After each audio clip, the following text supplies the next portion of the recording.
할렐루야, 여러분 반갑습니다. 우리 주변의 옆사람, 뒷사람과 할렐루야로 또 샬롬으로 서로 인사를 나누겠습니다. 멀리 있는 분들도 좀 인사를 나누시고, 손을 들고 인사를 좀 나누시고, 표정을 좀 밝게 하셔서 인사를 좀 나누시기 바랍니다. 표정을 밝게 하셔야 됩니다. 우리 여자 성도님들 가운데 우리 남자 성도님들 중에도 그런 분들 계시겠습니다만은 사랑하는 가족을 위해서 한평생 음식을 많이 했을 겁니다. 그래서 이 중에는 음식을 아주 탁월하게 잘하는 분이 계시는가 하면 오랫동안 음식을 했는데도 뭐 그렇게 탁월하지 않은 분들도 간혹 계십니다. 저도 음식을 가끔 해보면 맛이 들쑥날쑥해요. 어떨 때는 맛이 있는데 어떨 때는 좀 맛이 없어요. 그게 왜 그런가 봤더니 그 소위 말해서 그 레시피라는 게 있는데 정량컵, 정량 스푼 이렇게 해야 되는데 우리 뭐 보통 그렇게 안 하고 눈대중으로 뭐 조금 대충 조금만 뭐 이 정도 하다 보니까 할 때마다 맛이 틀려요. 이게. 근데 제가 가만 보니까요, 음식을 못하는 분의 특징이 할 때마다 맛이 틀리더라고요. 근데 잘하는 분은요, 한결같아요. 맛이 똑같아요. 똑같은 맛이에요. 자, 그래서 제가 느낀 것 중에 하나가 참 이게 한결같은 맛, 한결같은 인생, 이게 참 중요하구나. 그런 생각을 제가 개인적으로 좀 하게 됐습니다. 여러분, 이 좋은 의미를 가지고 한결같다는 말 참 좋지 않습니까? 저 사람은 참 한결같이 따뜻해. 저 사람은 참 한결같이 참 친절해. 참 한결같이 부드러워. 예나 지금이나 참 변함없이 참 사람이 참 푸근하고 부드럽고 말하는 게 참 예쁘게 참 말을 한결같이 그렇게 하네. 그렇게 이렇게 한결같이 좋은 사람이 있는가 하면 또 반대로 한결같이 저 사람은 참 예나 지금이나 한결같이 차가워. 한결같이 참 까칠해. 뭐 이렇게 좀 나쁜 의미로도 좀 쓰이기도 합니다. 그러나 우리는 가능하면이 아니라 모두가 한결같이 하나님의 축복을 받는 그런 성도님이 되기를 소망합니다.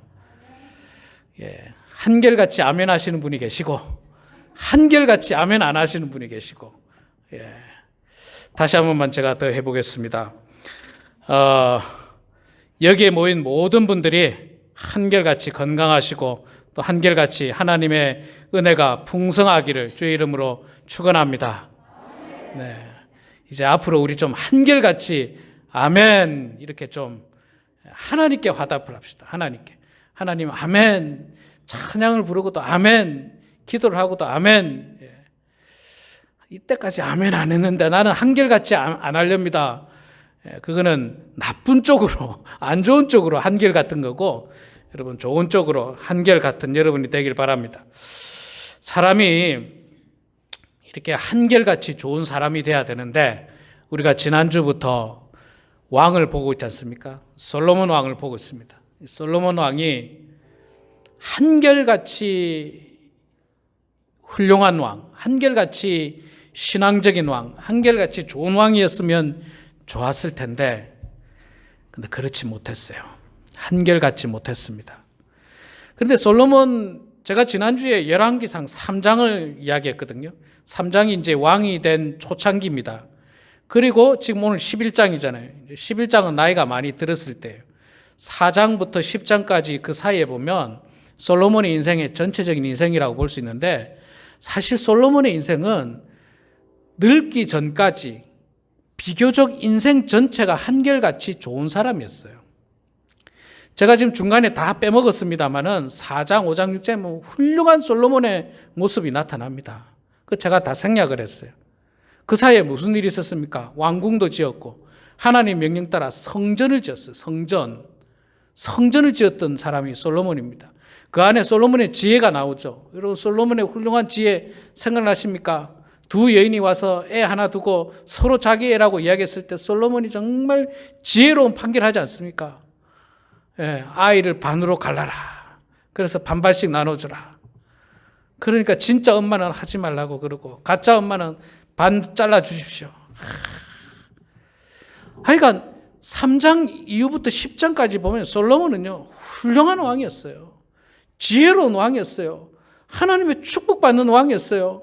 1천 번제를 드리면서까지 하나님을 잘 섬기는 왕이었어요. 거의 일평생 그랬어요. 솔로몬은 거의 일평생.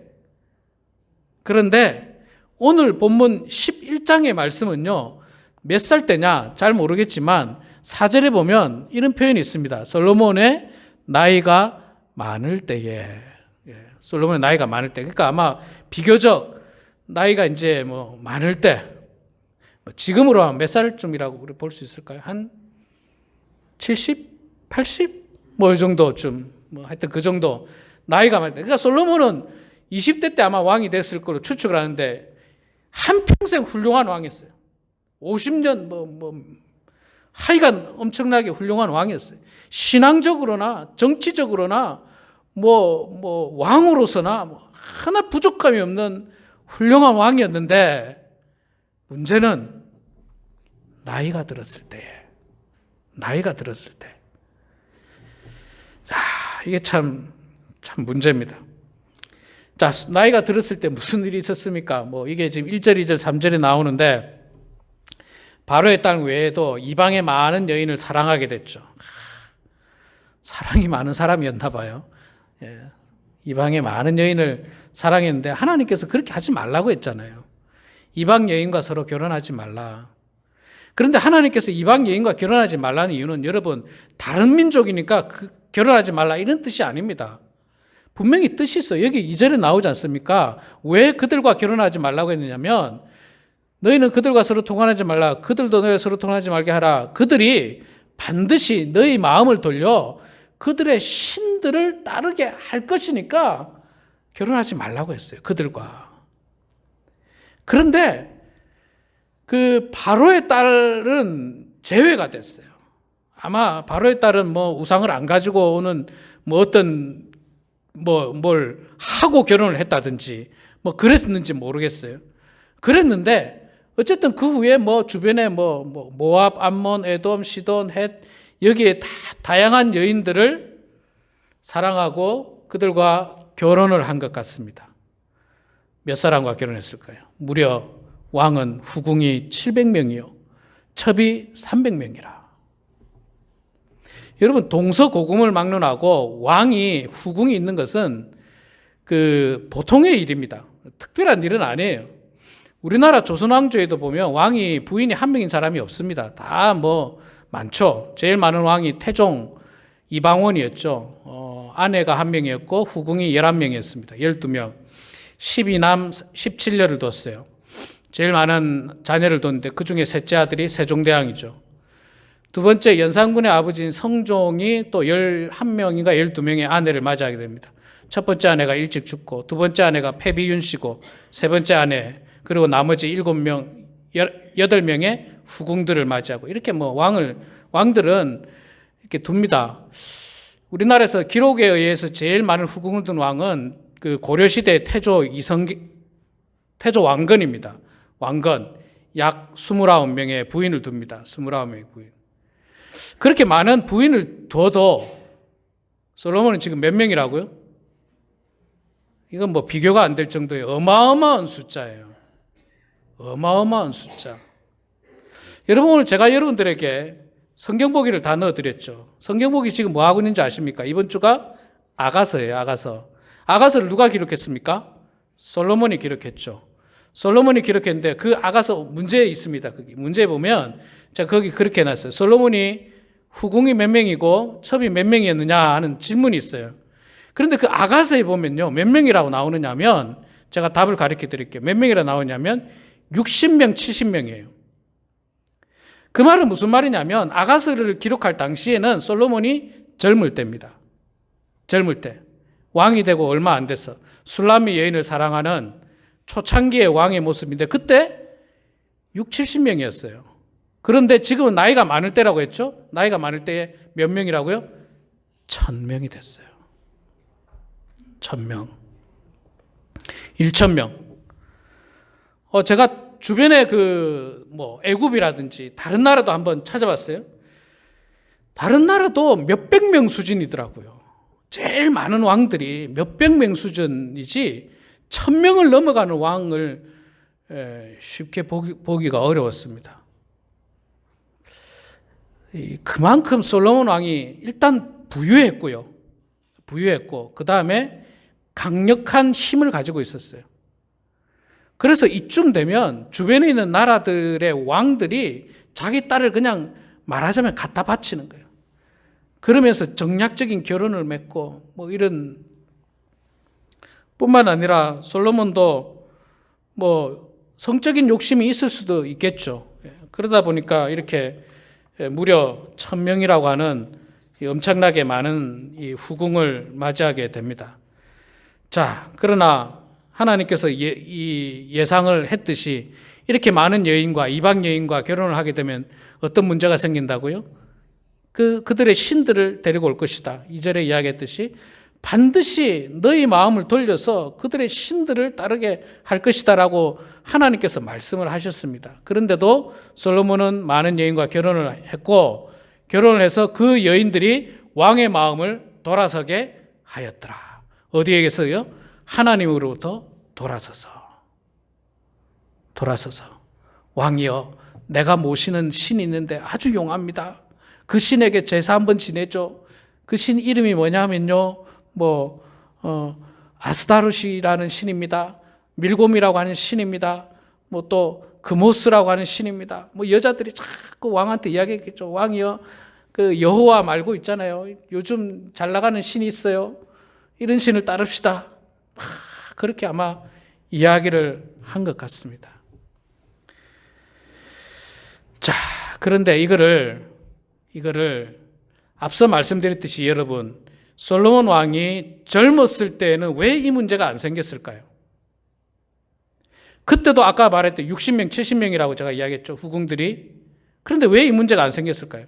젊었을 때는 솔로몬 왕이 신앙적으로 그래도 바로 서 있었어요.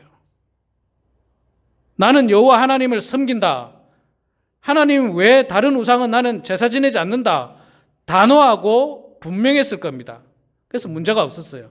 그런데 문제는 뭡니까? 솔로몬의 나이가 많이 들었을 때에.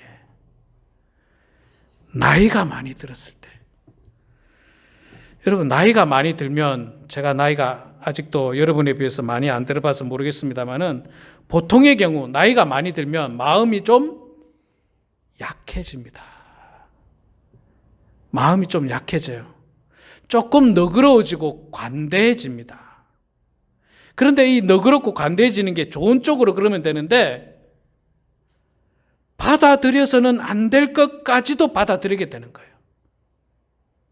젊었을 때는 우상에 대해서 단호했는데 나이가 드니까 마음이 약해지고 예쁜 부인이 와서 이렇게 이야기하고 저렇게 이야기하니까 자꾸 마음이 약해지는 거예요. 신앙이 약해지는 거예요.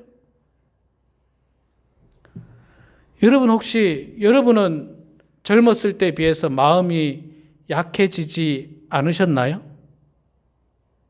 사실 좀 약해지셨죠. 조금은. 좋은 쪽으로 약해지는 건 좋습니다. 너그러워지고 관대해지고 더 사랑이 많아지고 젊었을 때는 아주 깐깐하고 아주 똑부러지고 그랬는데 이제는 조금 더 허물도 너그럽게 받아주고 이런 건 괜찮은데 받아들여서는 안 되는 것까지도 받아들이고 옛날에는 이단들 단호했는데 이제는 이단이든 삼단이든 그냥 자기 알아서 믿든지 죽든지 살든지 마음이 자꾸 약해질 수 있어요. 그래서 여러분 저는 이게 우리 성도님들에게 정말 중요한 메시지라고 저는 생각해요. 솔로몬이 나이가 많았을 때에 타락했다는 거예요. 젊었을 때는 괜찮았어요. 단호했어요. 신앙적으로 바로 섰어요. 근데 나이가 많아지니까 약해졌어요. 마음이 약해졌어요. 신앙적으로 마음이 약해졌어요. 하나님이 하지 말라고 했는데 하나님이 하지 말라고 했는데, 심지어는 있잖아요. 하나님이 뒤에 보면 나옵니다. 2번이나 솔로몬에게 나타났다고 했어요. 그래서 그렇게 하지 말라, 분명히 경고도 하고 했는데도 불구하고 솔로몬이 나이가 많아지면서 마음이 약해지면서 또 어쩌면 육신의 정욕에 빠져가지고 정신을 차리지 못하고 또 어쩌면 자기의 권력을 만천하에 과시하고 싶어서 나는 이만큼 많은 후궁을 가지고 있다고 사람들에게 과시하려고 하는 과시욕들이 결국 솔로몬을 타락의 길로, 몰락의 길로 그렇게 몰고 갑니다. 제가 지난주에 이런 질문했습니다. 솔로몬은 훌륭한 왕이었을까요? 훌륭하지 않은 왕이었을까요? 훌륭한 점도 있고 훌륭하지 않은 점도 있다. 근데 많은 경우 전체적으로 놓고 보면요, 솔로몬은 실패한 왕입니다. 실패한 왕이에요. 왜 실패한 왕이냐면 솔로몬 이후에 어떻게 됩니까? 나라가 반으로 쪼개지죠. 누구 때문에? 솔로몬 때문입니다. 솔로몬 때문에. 이제 오늘 본문에 나옵니다. 나라가 반으로 쪼개져서 참 불행한 모습을 가지게 되죠. 자, 여러분 생각해 보세요. 보통 사람이 사는 동안에 한 90%, 인생의 90%를 훌륭하게 살았어요. 신앙적으로도 훌륭해요. 70, 80까지 훌륭했어요. 정말 좋은 신앙을 가지고 있었고, 좋은 믿음을 가지고 있었고, 하나님 잘 섬겼고, 교회 열심히 봉사했습니다. 그런데 마지막 순간에, 나이가 많이 들어서 죽기 전 마지막 순간에 솔로몬처럼 타락하면 그 인생은 성공한 인생이 될 수 없습니다. 실패한 인생이 될 수밖에 없습니다. 축구 경기도 있잖아요. 전후반 90분이니까 89분 동안 이기고 있어도 마지막 1분에 골 주고 이러면 지는 거예요. 마지막 1분에 골 먹고 이러면 지는 겁니다. 90% 잘해도 마지막 10%를 잘못하면 그 90%까지 다. 그렇기 때문에 지금 우리 성도님들의 신앙, 지금 저의 신앙, 지금 우리의 신앙이 굉장히 중요한 시점이라는 거예요. 중요한 시점이에요. 솔로몬도 한평생 훌륭한 사람이었어요. 솔로몬도. 그런데 나이가 들었을 때 마지막으로 이 여인 저 여인 가지고 오는 우상을 섬기고, 그래서 구체적으로 이 우상이 나오죠. 시돈 사람 여신 아스타롯, 아스타롯이 아세라라고 하는 신, 성경의 다른 표현으로 아세라라고 하는 신인데 여신이죠. 아주 음란한 여신입니다. 가슴이 크고. 그래서 그 여신에게 제사를 지낼 때는요, 제사의 방법이 음란 행위예요. 제사의 방법이 음란 행위예요. 무당들과 시녀들과 음란 행위를 하면서 제사를 지내는 아주 못된 우상입니다. 뿐만 아니라 암몬 사람의 가증한 밀곰, 성경의 밀곰, 몰록, 몰렉 이런 표현들이 다 똑같은 건데요. 이 우상은 어떤 우상이냐면 어린 아기를 불태워 제물로 드리는 우상이에요. 어린 아이를 불태워 제물로 드리는 인신 제사 드리는 우상. 실제로 그 당시에 그런 일들이 많았습니다. 이 우상을 섬기는 사람들이 아기를 제물로, 아이를 불태워서 반인륜적인 아주 나쁜 우상이 이스라엘 안에 들어왔고 왕궁 안에 들어왔고 왕이 그 일을 저지르는 대단히 비극적인 일들이 일어났습니다. 솔로몬이 여호와의 눈앞에서 악을 행하여 그의 아버지 다윗이 여호와를 온전히 따른 같이 따르지 아니했다. 뿐만 아니라 7절에 모압에 가증한 그모스, 이 그모스 신도 역시 같은 당시에 많은 우상인데 이 우상 그모스를 위해서 예루살렘 앞산이 감람산이에요. 올리브산, 마운틴 올리브죠. 제가 가니까 바로 예루살렘 성전 앞에 이렇게 산이 있는데 거기에 뭘 지었다고요? 산당을 지었고, 무슨 산당? 금오스 산당을 지었겠죠. 뿐만 아니라 암몬 자손이 가정한 몰록의 산당을 짓고, 성전 바로 앞에 감람산이 있는데 감람산 앞에다가 산당을 막 지은 거예요. 산당을 이렇게 산 언덕으로 산당을 막 지었어요. 그러니까 예루살렘 성전을 중심으로 그 주변이 전부 다 우상의 산당들이에요. 우상의 산당. 중간에 하나님을 섬기는 성전이 있고, 제가 그때 한번 말씀드렸죠. 그 하나님의 그 성전이 약간 언덕에 있고, 약간 골짜기로 내려가서 다시 감람산이 있고, 잘 보입니다. 이게 아주 잘 보여요. 아주 잘 보이는 곳에 우상의 산당들이 있습니다. 여러분, 우상의 산당이 있으면 산당 안에 누가 있어야 됩니까? 무당이 있어야죠. 무당. 제사를 지내는 무당이 있지 않습니까? 무당이 있어야죠. 각 산당에 무당이 한 명 내지 두 명이 있었을 거예요. 무당이 있으면 또 누가 있어야 됩니까? 무당을 보좌하는 시녀들이 또 있어요. 시녀들. 그 산당이 몇 개였을까요? 그 여인들, 1000명이나 되는 여인들이, 이 여인들이 있잖아요. 옛날에는 이 여인들이 왕의 마음을 움직여서 자기가 섬기는 우상을 왕에게 소개하고 그 우상을 위해서 산당을 만드는 것이 왕의 마음을 빼앗는 거라고 생각하고 자기가 권력을 잡는 거라고 생각하기 때문에 이 1000명의 여인들이 다 산당을 만들었을 것으로 생각합니다.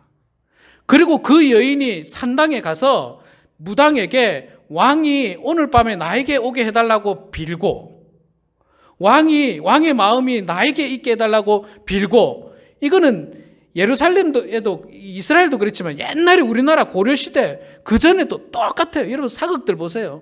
사극들 보면 똑같지 않습니까? 그러니까 제사를 지낼 때마다 제사를 뭐 아무거나 지냅니까? 제사상을 또 하잖아요. 뭐 옛날에 우리나라는 돼지 머리도 잡고 뭐도 하고 제사하는데 엄청난 돈이 들어가요.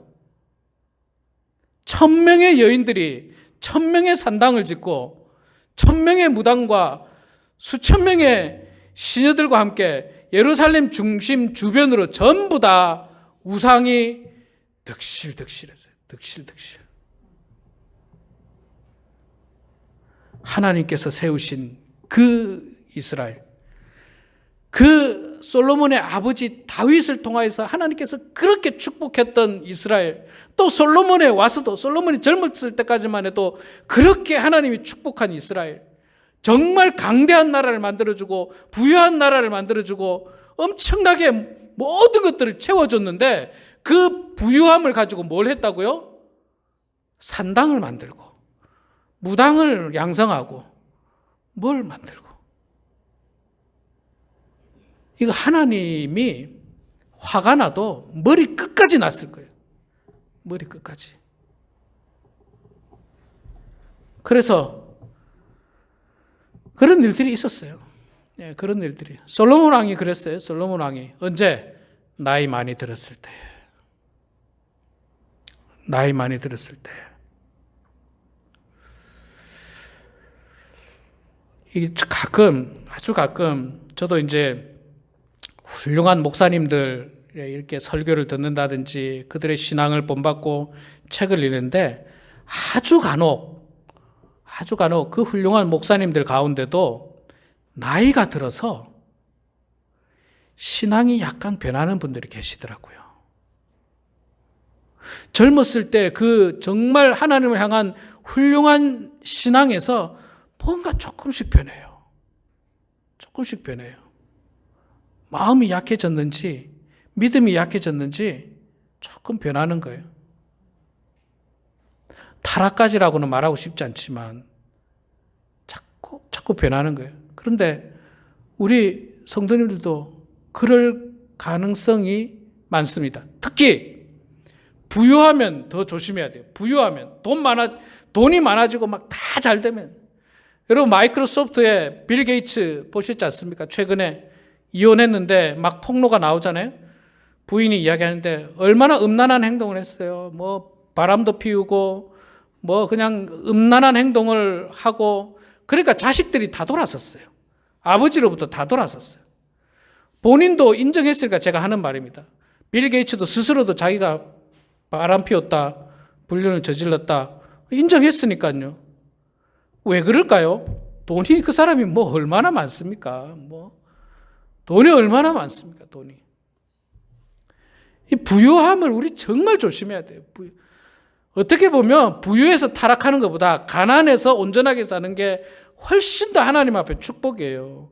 아니, 가난하면 그렇게 여자들 그런 음란한 거 안 하잖아요. 가난한데 부유하니까 그 많은 돈 어떻게 쓸 데도 없고 부인은 늙어가고 눈앞에는 젊은 사람들 보이고 아마 그랬겠죠. 그 가정 깨지고 훌륭했던 모습이 다 무너지고. 예. 솔로몬이 그렇지 않습니까? 너무 부유했어요. 너무 부유했어요. 자, 이런 솔로몬의 행동에 대해서 하나님께서 어떻게 하느냐? 솔로몬이 마음을 돌려서 여호와 하나님을 떠났죠. 여호와 하나님을 떠났고 9절에 나오죠. 여호와께서 일찍이 2번이나 그에게 나타나시고 이 일에 대해서 명령하사 다른 신을 따르지 말라고 경고도 했어요. 그런데도 솔로몬이 안 들었죠. 안 들었으니까 벌 받아야죠. 어떻게 벌 받습니까? 여호와께서 솔로몬에게 말씀하시되 네가 이런 일이 있었고 또 내게 내 언약과 내가 내게 명령한 법도를 지키지 아니하였으니 내가 반드시 이 나라를 네게서 빼앗아서 네 신하에게 줄 것이다. 신하에게 주죠. 실제로 신하에게 줍니다. 누구에게 줍니까? 어떤 신하가 나라를 되차지하게 됩니까? 여로보암이 차지하게 됐죠. 북이스라엘의 여로보암이 신하였는데 10개의 지파를 통틀어서 여로보암이 가져갑니다. 자기 아들 르호보암은 2지파, 유다 지파를 중심으로 베냐민 지파 조금. 원래 하나님은 한 지파라고 이야기하죠. 여기에 보면 13절 후반에 예루살렘 아버지 다윗의 얼굴을 봐서 내가 한 지파만 네 아들한테 준다. 그게 유다 지파예요. 그게 유다 지파고 나머지 10개 지파는 솔로몬의 신하, 종 여로보암에게 다 빼앗깁니다. 10개 지파 다 빼앗겨요. 그런데 그 빼앗기는 것도 여러분 자세히 보세요. 빼앗기기는 내가 빼앗기는 빼앗을 텐데 12절에 그러나 네 아버지 다윗의 얼굴을 봐서, 쉽게 말해서 네 아버지 다윗의 얼굴을 봐서 네 세대에는 이 일을 행하지 아니하고 네 아들의 손에서 내가 빼앗겠다. 여러분 이 말이 좀 정말 무섭지 않습니까? 아니 내가 죄를 지었으면 내가 벌 받으면 좋겠는데 하나님이 말씀하시기를 네가 그 죄를 지었는데 내가 너한테 빼앗지 않고 네 아들에게 그 죄를 물을 것이다. 이거 무섭잖아요. 우리 아이들이 무슨 죄가 있는데 뭘 잘못했는데 그냥 내한테 죄를 물어야 되는데 하나님 내가 벌을 받아야 되는데 왜 나한테 벌을 매기지 않고 내 아들한테 벌을 가하십니까? 이건 너무 가혹하잖아요. 우리 부모님의 마음은 어떻습니까? 아들의 죄까지도 부모가 뒤집어 쓰고 싶은 판국인데 부모의 죄를 아이 세대에 가서 내가 빼앗아 버리겠다. 너무너무 무서운 형벌이에요. 너무너무 무서운 형벌이에요.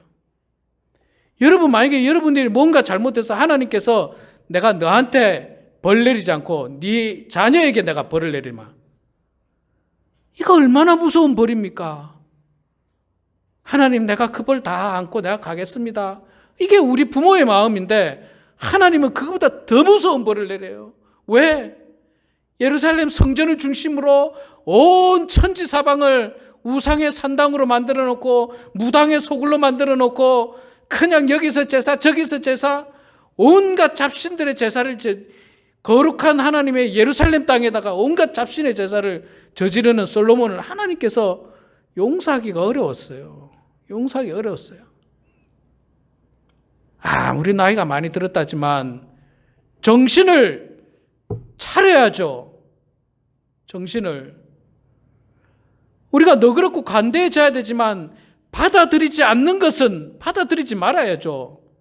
우상도 받아들이고 하나님이 하지 말라는 것도 받아들이고 이건 너그러운 마음이 아니에요. 이거는 죄를 짓는 마음이에요. 죄를 짓는 마음.